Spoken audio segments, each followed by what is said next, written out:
Uh-oh. We're live.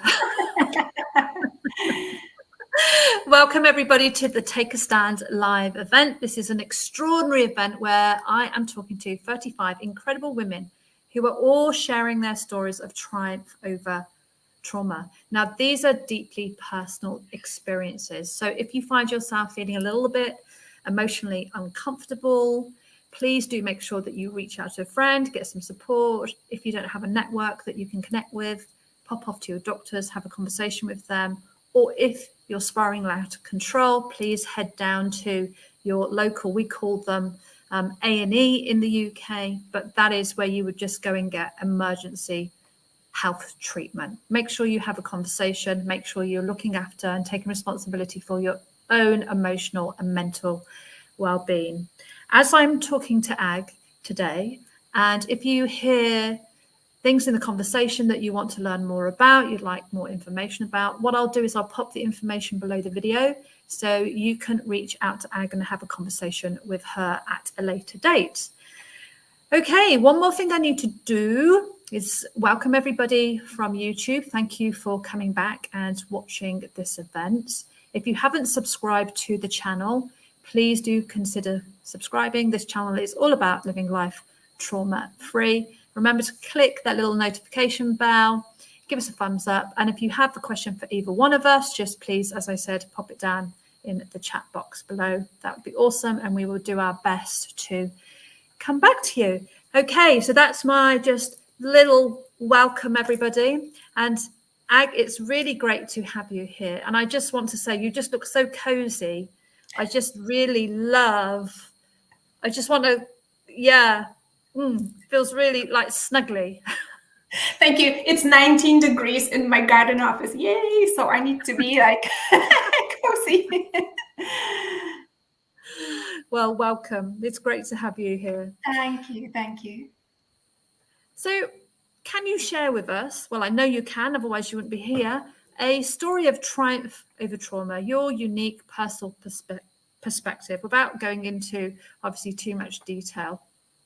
Yes, that was a challenge when I thought about it, because I'm a storyteller, but I'm going to tell you a story, probably more than one little stories, rather than the whole long thing. So Right. Because this event focuses on trauma, I'm going to talk about a particular type of trauma, which is childhood emotional neglect, and its relationship, it's linked to how our romantic relationships evolve. Right? There is a direct link. So I'll start from a story. I used to live in London for many, many, many years. I was born in Poland, then I moved to London, lived there, half my heart is still the roots are very much in London. And then I moved to Sweden a few years ago. I'll tell you why later on. But I was sitting in this cafe. Sometimes I work from a cafe just to change the environment. So I was sitting here in Sweden in a cafe, lovely, very cozy cafe. And I was in my work, right? And then something attracted my attention. So to my right, there was this guy who was, I think, around 50 years of age, with a teenage girl sitting, and they were chatting. And Swedish people, that's the great thing about Swedish people, they're not very loud, right? So you can work in a cafe and they speak with soft voices. So they were having this conversation. And I was trying to work, but because they were so close to me, at some point I just looked at them and I couldn't take my eyes off that guy. And I'll tell you why. I've got the goosebumps as I'm saying this, because I can still feel that experience. I realized after a while that what was happening is that he probably was like a family member, someone who knew the girl really well. The girl was clearly a teenage girl, fiddling with her phone a little bit and talking to him. She was having her cocoa, he was having her coffee. They were having a fika. They call it a fika, sweet thing and a coffee. And clearly what I understood was going on in the conversation was that he asked her about her day. And she started to go on and on about, her friends, her teenage friends. And she was saying, and Linda this, and Friedrich that. And, a teenager would chat. But what attracted my attention was the guy's face. He was completely focused on her. He was completely present with her. And he was really listening with attention. And I looked at him, I was like, oh my God, what's happening here? And there was this kind of, disconnect. And that's because, that is something I never had when I was a kid, right? Like my parents, like really being there, like curious. Of course they were there, as in, they love us. And now I know, like overcame a lot of like dramatic, the dramatic relationship with my parents has changed over time. And I understood that my parents really gave me, the love and everything they could. But, it was the generation that had no awareness around what a child needs to feel safe and secure. And what this man was giving this girl in that moment, he was expressing with his presence. He was saying, what you're saying is important. Your experiences are important to me. And you are important to me. And that, I think, encapsulates what we're going to talk about. You're important to me. So coming out of that experience, as I started saying, I even though I had very, very loving parents, I didn't have those experiences with my parents where my mom would just like really show curiosity, like, so Ag, what's going on? Like, what did your friend say? Like, are you upset? Like, what? There was no like exploration or curiosity there. My parents were very busy. Mom was always, if I were to bring up a memory from childhood, it would be my mom cooking, doing something, being busy. And dad was extremely busy working. And we never talked emotions. Never, ever. Never.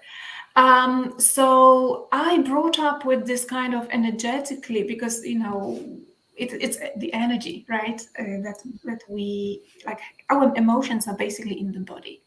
Right. And my energetic makeup was very much around, I'm not important, right?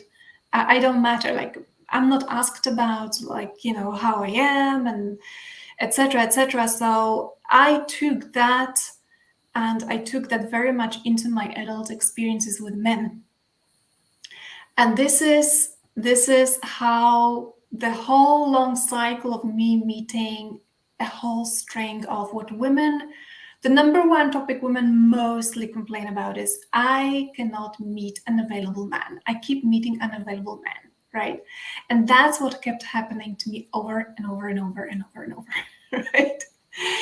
And so moving to a story, that just to give you an idea of what it looks like, was that when I lived in England, I'm changing names, by the way, for for anonymity purposes. I was with a guy called Damien. I wrote in my book, I called him Damien as well. Nice name. I like the name. Damien, name.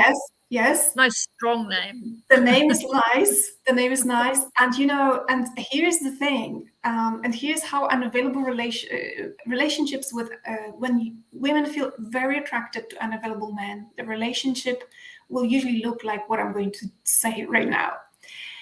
We were working in, wherever we're working in the same place. That's where we met.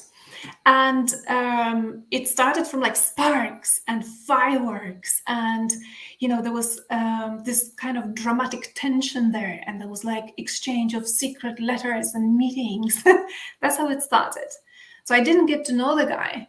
I just went for the intensity and excitement, and that's how I would start every single relationship. Intensity and excitement. And then I plunged into this relationship. And the warning signs were coming up so early. So what would happen, so I'll give you like a scene or two, just to give some flesh on the story. He would go out in the evenings, hang out. We were very close, the mates at work. We were teaching in an English teaching school. We were very, very close. Lots of foreigners coming from different countries, and so people were like kind of sticking together, and they were buddies. So after school, people would hang around, and he would very often go for with our workmates for beers, which is perfectly fine. The thing is that it started as a habit that I would be waiting for him to come home, and it would be like 10 p.m., 11 p.m., no text message from Damien, no Damien. 12 p.m., bloody hell, what's going on? No message from Damien. 1 p.m., 1 a.m., night is kicking in. And when this happened the first time, I think he came still at a reasonable time. But then the time came when it was 4 a.m. in the morning, and I woke up and Damien was not there. I'm like, oh my God. A truck must have hit him. He's drunk. A truck must have hit him. He's on the street. There is blood all around him, right?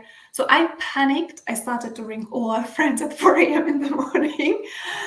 So I woke up a dear friend of mine. She said, no, sorry, he's not here. And the second number I rang, who answers the phone? Damien. Like, oh, hello. Hello. I thought you were dead somewhere, run over by a truck. And he just very nonchalantly says, oh, no, I'm at Ryan's place right now. and that's how it basically carried on. That was a big red flag. And I think it never changed, actually. And I stayed in this relationship for, I think, 12 years. Of course, there were beautiful moments as well. But there were a lot of those, moments of tension, of me asking, can you please send me a text message? He wouldn't send me a text message. He would just disappear. So the theme was that he would disappear. He would just disappear, and he wouldn't give me that respect of letting me know. So I very much felt like that energy was there. I'm not that important to a man, in a relationship. I'm not that important, right? To be given that text message, to be notified. That relationship eventually ended because of another guy. I don't want to even go into that story. But then I'll just tell you how the cycle ended. The cycle ended with a big bang. Basically, I got into my 40s, right? And I thought, oh my God, I met the one. I met the guy. He's perfect. Ticks all the boxes. And it's hot. And he's emotionally available. And, we're so attracted. We're so in love. And we started a relationship. We were flying, basically. It was crazy. We were flying between London and Sweden and London, visiting, etc. It lasted for 1 whole year, that long distance. And then obviously, I didn't want to have a long distance relationship. I wanted to live with a man. He wanted the same. So I moved. So, my background is very much clinical. I'm a psychotherapist. So I was, I had a great career in London. So I left everything. What do? I packed 10 suitcases in London, moved to Sweden, moved here. And I don't speak Swedish. I don't have a job here. I've got a man, right? So I think the happiness lasted like maybe a month, 2 months, and then it started again, right? Exactly the same patterns that I was noticing in the past. What was really important to me was not recognized. I was not prioritized, and it lasted 8 months, and he broke up with me. And I had to move out, and I didn't know what to do because, I don't speak Swedish. I don't know how to, I just started my private business. I didn't even have my paperwork completed. Like, I've nowhere to go. I've got no money. I've got no support network. I've got no friends. And that experience was actually such a blessing, because it felt in that moment that I lost everything. I lost everything. And because I think I lost everything, including, like, I think the biggest heartbreak, losing a man again, I felt like, okay, there's nothing else I can lose. I feel like I need to do something to change it. And that's how it started.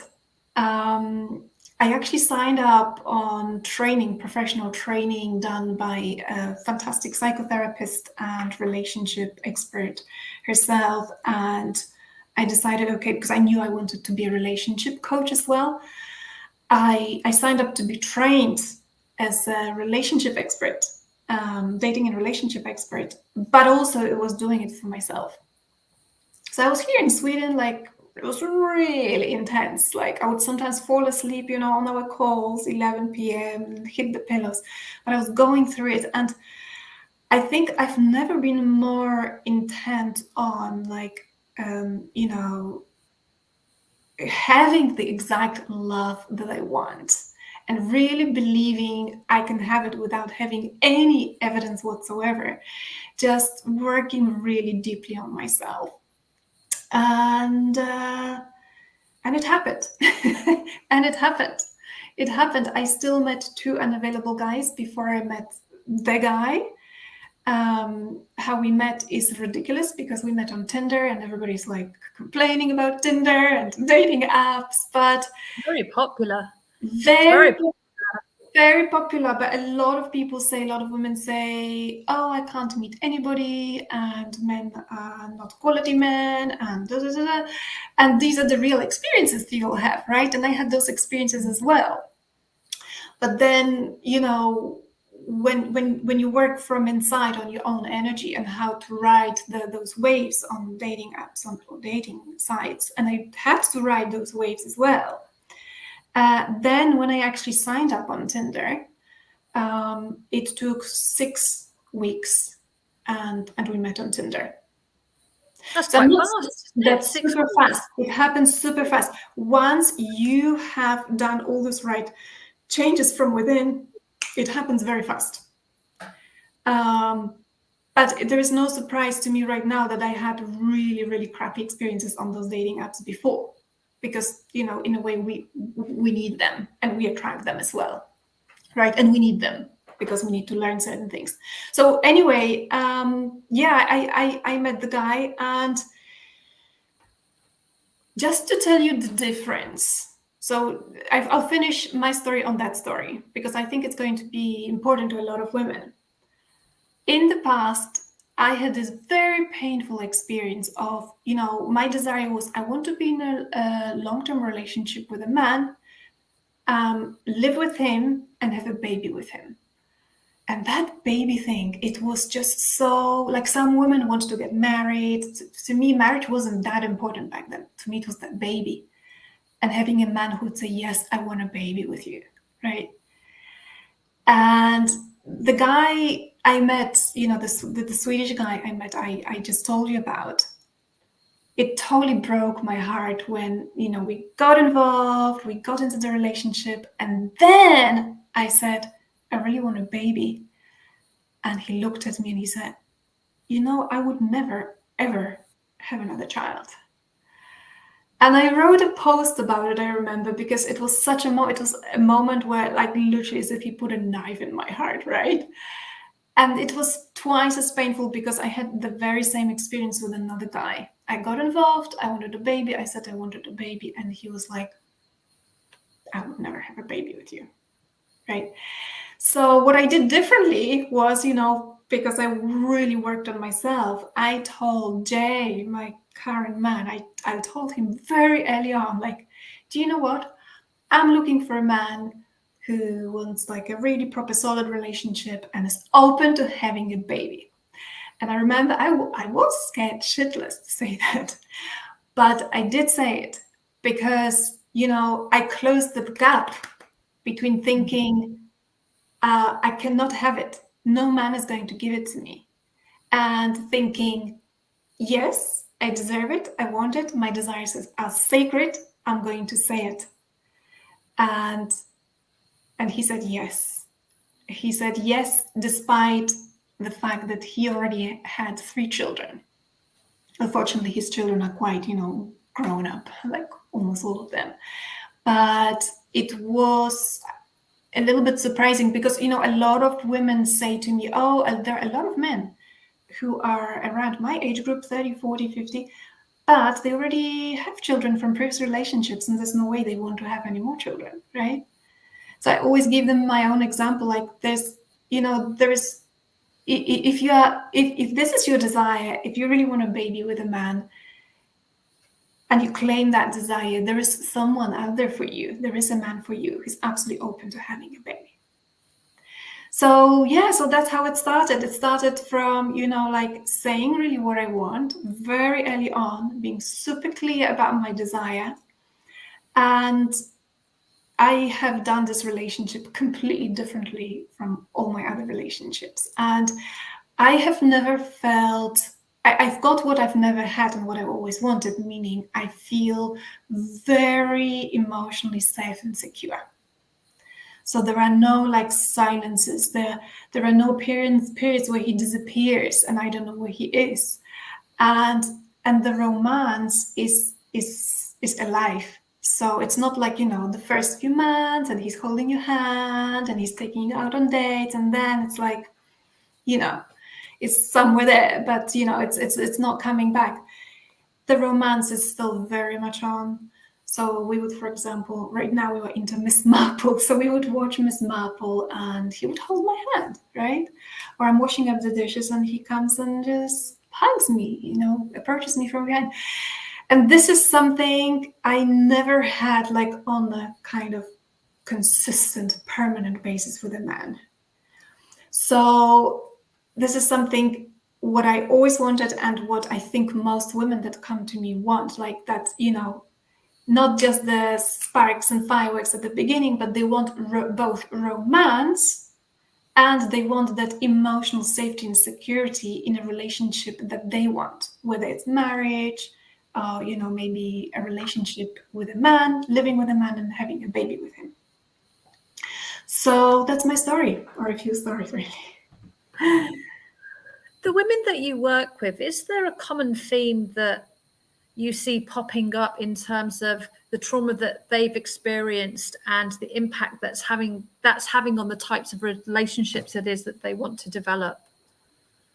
Is there a particular trauma that...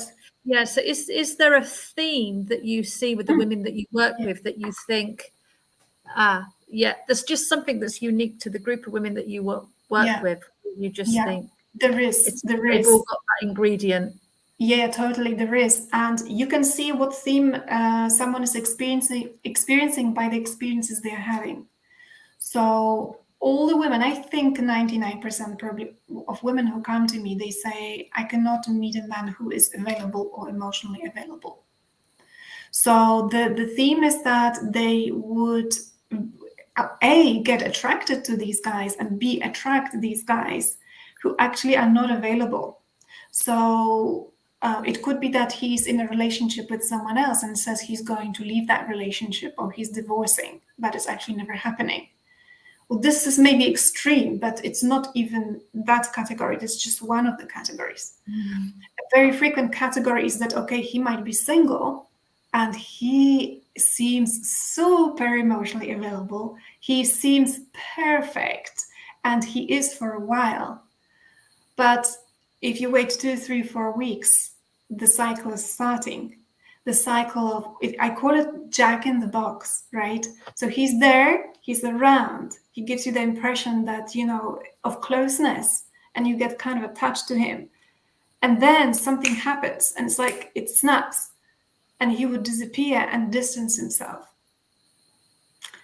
And then he would come back again, like a boomerang, basically. And this is a typical feature of someone who is unavailable, especially people with an avoidant attachment pattern. So they would do that boomerang cycle. They would never want to actually leave you. So that's something in the, in their makeup. In their makeup, in the attachment pattern makeup. Men who are not. Yes, another thing is that from the woman's experience is that how women experience those men is that they often say, I feel very connected with him, and there are a lot of good things we're experiencing, but I also feel confused. So when a woman says, I'm confused, and then she refers to his behaviors, and these are the behaviors when he's withdrawing and then coming back. That's one of the behaviors. That's one of the kind of, signs that kind of you can tick the boxes like, okay, this person is not really available, because you feel confused. And you feel confused because there is no consistency. And you also feel confused because he's very loving, but then he would have conversations with you which really mess up, your logic and your emotions, and it just doesn't add up, because he might be blaming you. He might be turning everything around and blaming you. It could be subtle, right? Like my experience was like, oh, there is an imbalance in our relationship. One of the guys I dated told me, because, oh, how is that? Oh, because, when we exchange text messages, there's not enough emotion in yours. There's not enough hearts. And and then he produces his phone and says, actually, I made a whole list of things. And I can laugh as well right now, but when in that moment, when you're really close to the man, and suddenly it's like, so he took the time to make a list of my faults. And this is one of the signs when that someone is not really open and available to a loving relationship in which you would feel safe and secure, because they would try to find fault with you. Slightly controlling, I would say. Yes. And of course, when we broke up and there was like a silence, this particular guy, there was like a silence 2-3 months. Then out of the blue, there's an email from him like, I miss you. Right? So this is a typical behavior of the unavailable man, that the pattern we were talking about. He was always want to come back like a boomerang. So so these are the typical symptoms, if you like, the complaints. So what is the key ingredient then? That what am I trying to say? So these are the signs of the guys that are unavailable. But what's the key ingredient within the woman that is attracting the guys that is unavailable? What's that bit? Yeah, totally. So we can now circle all the way back to the beginning of my story. You remember when I was saying that I was sitting and I was staring at this guy who was talking to the teenage girl, and he was so attentive, and that was such a foreign experience to me. And that's because, in that moment I moved, I was not connected to the experience of having a parental figure being so present with me and basically saying to me, you're important to me. So I internalized in my mind, in my psyche, I internalized that, I'm not important, right? I'm not important. And that was the energy I carried in me. And if you carry that energy, you are going to take it everywhere with you, into your workplace, and definitely into your dating and in your relationships with men. Because, what comes with that is a whole range of issues where you actually do not recognize your own importance. You do not recognize the importance of your needs and your feelings. So you're not going to prioritize it, and you're not going to express it, and you're not going to expect that someone would see you as beautiful, valuable, important, and prioritize you and put you first, because you cannot see that yourself, and you have not developed that yourself deep down. So this is literally like a mirroring thing. Happening on a deeper level. So why we often say like inner work, deeper work. But what does that really mean, right? We might Yeah. yeah, I'm doing the work, I'm reading posts, and maybe I've even done a course or two, right? But that deeper work actually starts from simple things. So I'll give you a simple example from dating. You are on a date with a man and you just go for a walk, and you're having a lovely time, maybe even, but then you feel you're a bit tired. And he keeps talking and you keep chatting, and you're kind of not registering your tiredness and saying nothing. And you're not saying, actually, do you know what? My legs are hurting. I've got a fantastic time with you, but can we just wrap it up and meet another day? And this is a simple example because most people who don't have that, I'm really important, my well-being is important, that comes first, right? They would just ignore that and carry on because, what if he thinks I'm rejecting him, right? So this is how codependence starts as well. Like, we are more centered around what someone else thinks about us than around our needs and feelings. So, yeah. So looking back, knowing what you know now, what would you say to your younger self on the dating scene? I would say to myself, it's difficult because, back then I didn't know, I was like a different person, but I would probably say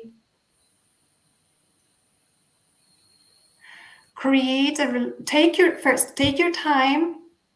time with a man and observe his behavior so that you can see how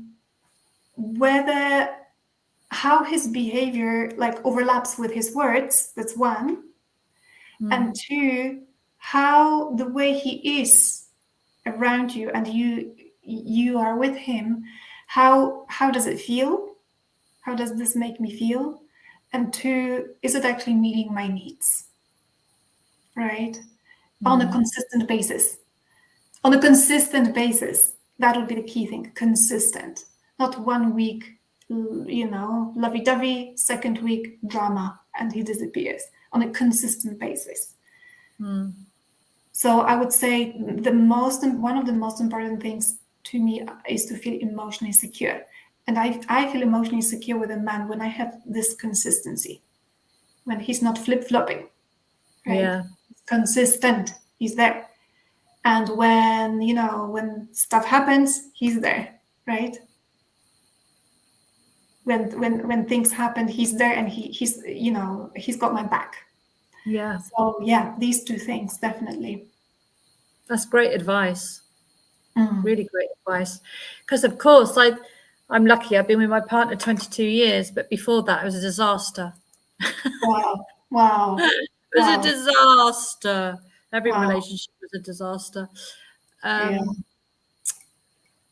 Yeah, it's funny when you first get into a relationship, if you only took the time to think about those types of things, what you're suggesting that your younger self would say to yourself, or what you would say to your younger self, if you took that into consideration, you would save yourself so much heartache. Totally. So much heartache. Totally. But at the same time, I think it's not as simple just to take that advice and implement. Because, when we do things we do, it's a multi-layer system we've got within us. Yeah. That's the reason why we do the things that we do, right?